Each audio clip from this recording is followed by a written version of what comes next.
Earlier this morning, I woke up, I went to the gym, I was getting my flex on, listening to my favorite crypto YouTube channel, and the host said that the price of Bitcoin tokens had been all over the place lately.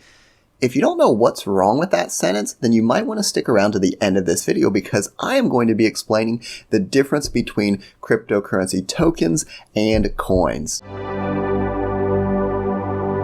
Hey everyone, and welcome back. This is the Part-Time Economist, and in today's video, I'm going to be explaining the difference between a cryptocurrency token and a coin. Now, at the very beginning of this video, I do want to say that I'm not being nitpicky.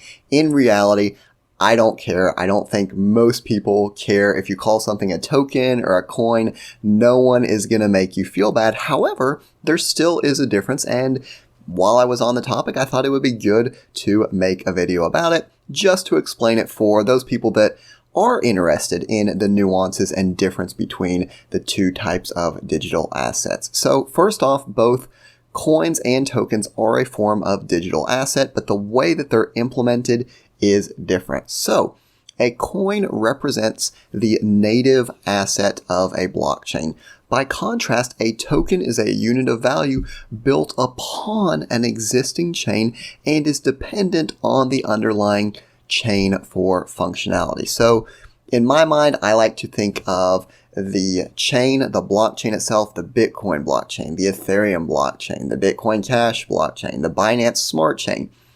Their native asset, the fuel that runs that entire chain, is the coin. So for Binance, it would be BNB. For Bitcoin, obviously BTC. For Ethereum, obviously it's going to be ETH. And you'll notice right off the top, a lot of the coins are named after the blockchain that they are native to. By contrast, a token would be something that perhaps runs on the Ethereum blockchain, but that is not Ethereum. And we'll get into some examples in a minute. So what are some examples of a coin?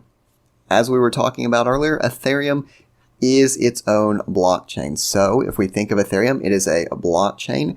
If we wanted to do any kind of interaction on that Ethereum blockchain, we would pay those fees in Ethereum. If we wanted to send Ethereum to our friend, we would pay that transaction fee in ETH. If we wanted to send basic attention token to our friend, we would also pay that fee in ETH. If we want to initialize a smart contract, what are we going to pay that fee in? It's going to be ETH because ETH is the native coin of that blockchain. And again, it makes it easy because the name of the chain isn't always, but it's very frequently the same as the name of the coin. By contrast, a token is a digital asset that runs on an existing chain. It is not native to that chain. So if we think of, and again, I'm just using this as an easy example because I had some basic attention token here to show you. If we wanted to send basic attention token to our friend on the Ethereum blockchain, what would we use to pay that fee? Ethereum. If we were sending, let's suppose, the USDC stablecoin to our friend on the Ethereum blockchain, what would we use? Right, exactly. We would use Ethereum. One more trick question here. If we were sending USDC, which is a stablecoin, on the Stellar network, what would we pay our transaction fee in? Awesome. We would pay it in Stellar's native currency, which happens to be the Stellar lumens. So when we think of tokens, we think of those as assets. When we think of the coins themselves, those are the underlying fuel for whatever blockchain that we're talking about. But the differences go deeper than that. If we think about the portability of these assets, native assets really only exist on their home chain. So if we think of Bitcoin, true Bitcoin only exists on the Bitcoin blockchain. Ethereum only exists on the Ethereum blockchain. And you're probably thinking, now wait a minute. I've heard of these places like Compound Finance where I can lend wrapped Bitcoin, or perhaps you've operated on Binance Smart Chain and you say, well, I can trade for wrapped Polkadot, or I can trade for pegged Bitcoin Cash. When you do that, you are really interacting with a token, and this is why it's so cool. The native asset can only exist on its native chain. If we want to use Bitcoin or we want to use Ethereum on a different chain, we have to wrap that. And there's different ways of doing this, but basically we freeze that asset and then we mint a token See that? We mint a token that represents that asset on a new blockchain. So imagine this. We've got Bitcoin. On the Bitcoin blockchain, it is a coin.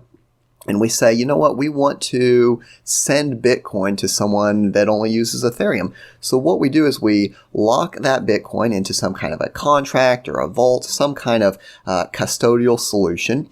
And to represent that Bitcoin, it's not circulating on the Bitcoin network anymore. We issue a token on Ethereum, on Solana, on whatever the case may be. We issue a token that represents a Bitcoin. It's not a true Bitcoin because that true Bitcoin is in that storage. It represents it. So it's fascinating to me to see that transition from a coin to a token, because remember, the coin can only exist on its native blockchain. To give another example of that, on the flip side, tokens can really exist on as many different blockchains as they want. So if you look at the USDC stablecoin, which is issued by Circle, that is a coin that maintains the value of $1. So it's not designed to go up in price. It's not designed to go down in price. It's just really a representation of a digital dollar. And what you see here is that it exists on multiple different blockchains. Whenever they want to issue it on another blockchain, they simply create those tokens on a new blockchain. So again, that's a huge difference. Tokens can be created whenever they really want it. Most coins are created through some kind of an algorithm. So with Bitcoin, we have the proof of work mining.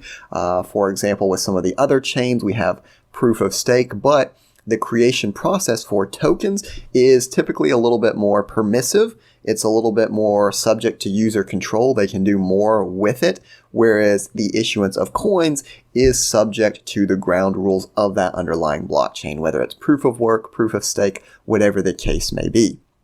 So just some key points here. Coins are the native asset of a blockchain. They are frequently, but not always, named after that blockchain. So Ethereum or ETH, Ethereum. Bitcoin, Bitcoin. Bitcoin Cash, Bitcoin Cash.